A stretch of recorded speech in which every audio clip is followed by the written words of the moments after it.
telepon ya, disuruh balik ya. Ini karuan nggak? Karuan PDAM ini.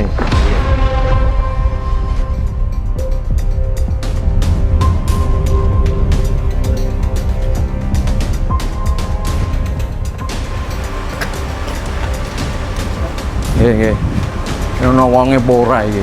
Customer service iki. Kemarin kan sampai 1 minggu kan nggak nyala, Pak. Nggih, 1 minggu nggak nyala terus. Kira kan kemarin 1 hari nggak nyala. Katanya ada trouble ya, gitu kan? Kan di tempat perumahan saya itu sering mati, Pak. Oh, ini jam istirahat. Masa jam 2 istirahat? Sekarang suruh balik ya, Bu Mela. Terus ya 3 kepala unitnya sama Pak Mul ya, suruh balik ya. Ruang rapatnya di mana ruang rapat? Ruang rapat paling depan, Pak. Suruh kumpul di ruang rapat ya. Yang lain pada kemana? Ya kan masih jam kerja kan? Nah iya kok nggak ada di sini. Dengan yang Bu Elsa nggak ada di sini di struktur.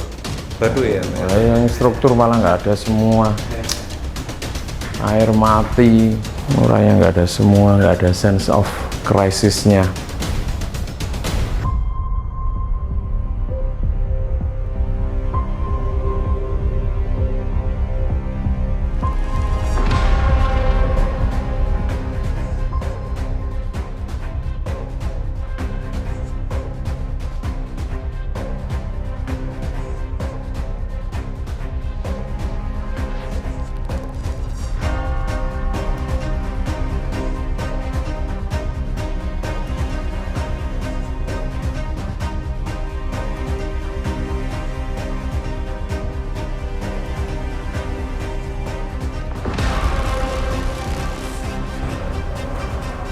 Udah, kepala cabangnya yang kota udah belum? Kota sampai mana? Tolong, dalam kotanya Mbak Mela sampai mana? Iya, Mas Adi, tolong Mas Adi. Karena ada beberapa hal mendasar dan sangat krusial terkait dengan pelayanan PDAM khususnya di Batang Kota. Saya menerima keluhan yang luar biasa dan bahkan mungkin Bapak Ibu sendiri juga yang di rumahnya mengalami sendiri di Batang Kota airnya macet. Seminggu tidak ada aliran air sama sekali, padahal air ini adalah salah satu hal yang paling fundamental dalam kehidupan keseharian masyarakat kita.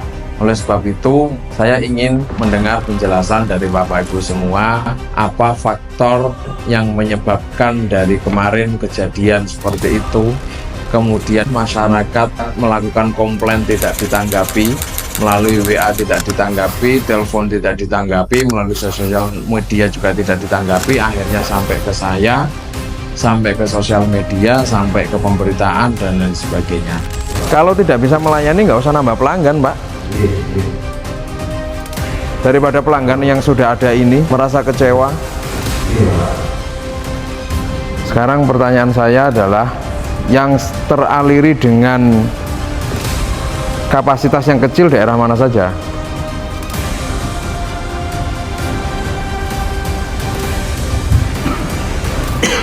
Berdasarkan hasil mappingnya Bapak Ibu semua.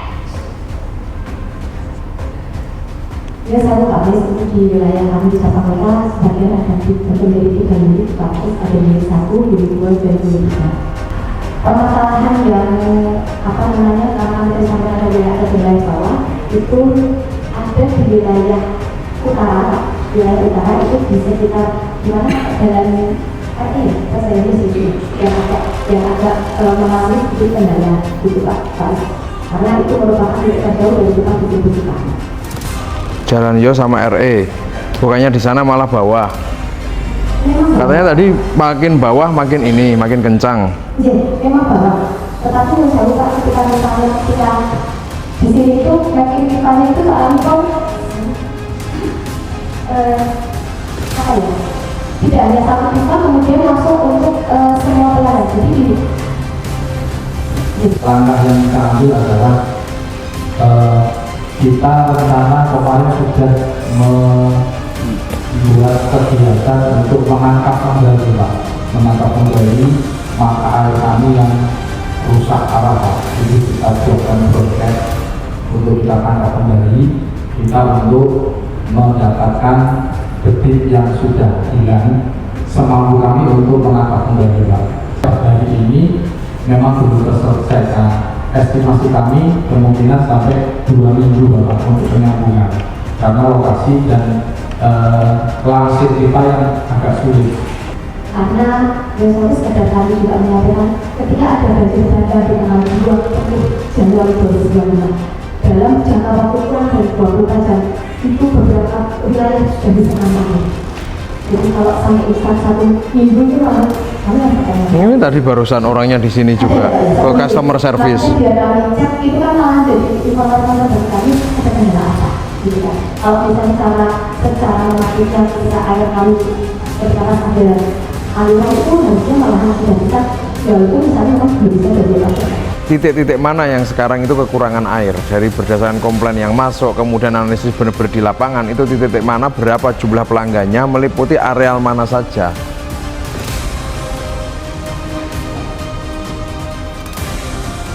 Kan ada petugas lapangan kita, ada monitoring meteran kita, kan harusnya ada dong yang ngontrol. Oh, titik ini tanpa perlu ada komplain pun kita itu harus ngerti. Jadi justru pemberi pelayanannya yang kemudian aktif menanyakan kenapa itu turun. Nah, masa kita nggak tahu mana titik-titik mana yang itu turun, kemudian itu kan bisa dilihat dari meteran yang kemudian penggunaannya menurun. Tolong, karena kemarin banyak sekali masyarakat yang komplain, ambil kebijakan. Ada nggak pernah ucapan maaf dari kita kepada mereka melalui tim meteran kita? Paling nggak ngasih surat atau ngasih apapun itu disampaikan permintaan maaf kita. Karena saya nggak pengen masyarakat itu merasa pelayanannya tidak maksimal, tetapi kemudian tidak ada penanganan yang spesifik, yang signifikan dari kita.